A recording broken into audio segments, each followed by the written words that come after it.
The 7 o'clock news summary. Good evening. The police have recorded their third fatal accident this year. A 24-year-old man lost his life after he was hit by an SPTC bus this afternoon in the vicinity of the Montfleury District Administration Office and the headquarters of the Ministry of Education.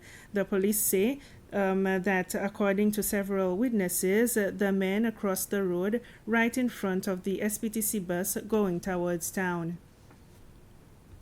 The Committee on Child Law Reform has drafted the new Sexual Offences Bill, a copy of which was presented to President Wavar Ramkalawan today at State House. The bill is a proposed model law prepared by the committee as part of its mandate to review the existing legal framework applicable to children.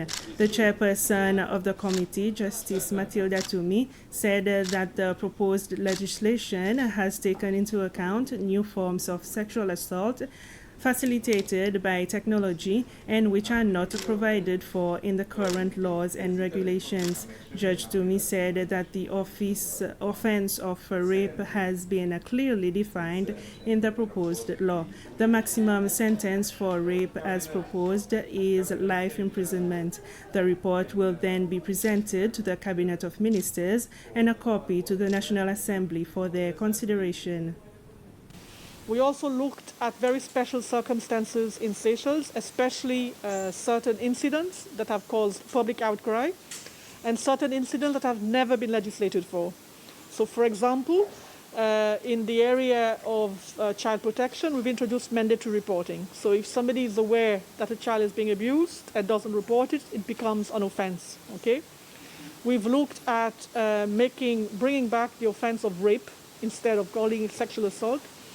And the penalty for that now has been raised to life imprisonment because we recognize the gravity of the offense.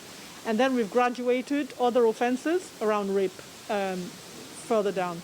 Of course, we couldn't just make a law for children. It had to be sexual offenses generally. So we've looked at that.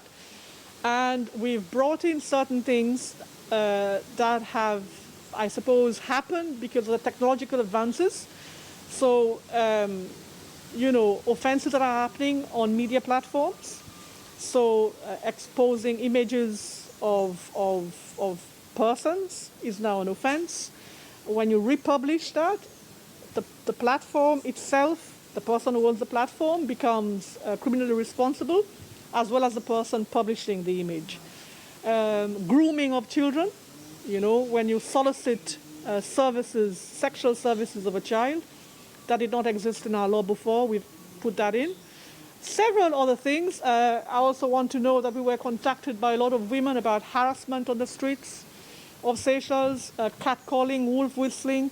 We've also introduced that. So there are some lesser offenses, but there are also some very serious offenses contained in the provisions. Thank you. The Institute for Early Childhood Development, IECD, has launched the 5th edition of the National Action Plan for Early Childhood Care and Education. The plan contains the various activities and projects that IECD and key ministries like Education, Health, Local Government, and Social Affairs plan to implement this year and next year to support the development of kids, especially those aged 0 to 3 years.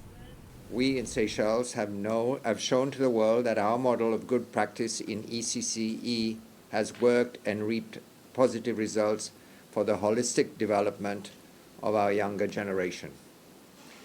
One of the most important ingredients in this model is a collective engagement to develop and implement priority projects in line with the ministry's priorities and strategies and the relevant sustainable development goals established.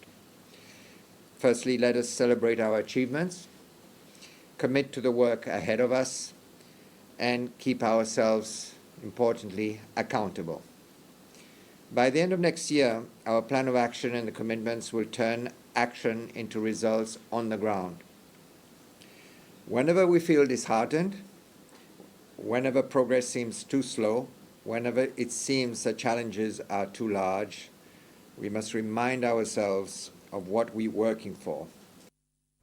Labor-related issues, especially the difficulty to recruit foreign workers, remains a big concern for farmers. This issue popped up again during the visit of the Minister of Employment and Social Affairs to 3 more farms today. Mr. Stephen Roselin's farm at Hermitage en Swallow, followed by Mr. Gilmer Corgat's farm and Mr. Alex Esperance, both at Val-d'Or, Bilazar.